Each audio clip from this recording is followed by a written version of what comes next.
Катетер қолданып білесіз ба? Жалпы катетерлерді не үшін қолданамыз? Біз оларды екі топқа жіктейміз. Орталық және шеткері.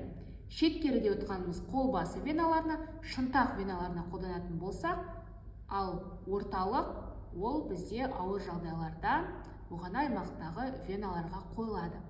Енді олардың тағы да түрлері бар. Олар бізде мысалы сан өскен сайын, сан артқан сайын кішірейіп отырады размері бойынша. Мысалы 14 үлкен размер болса, 23 ол бізде кіші размер. Енді бұны не үшін қолданамыз?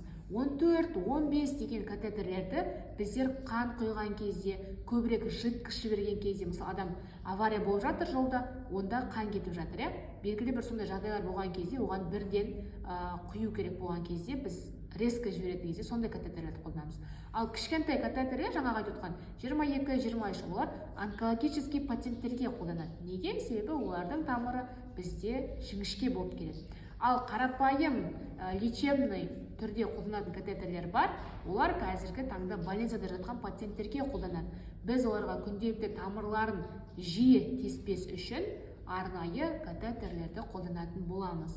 Оны қолданған өзінде де әртүрлі асқынулар болуы мүмкін, сондықтан да 3 күн, 6 күннен артық тұруға болмайды. Арнайы күтім талап етеді.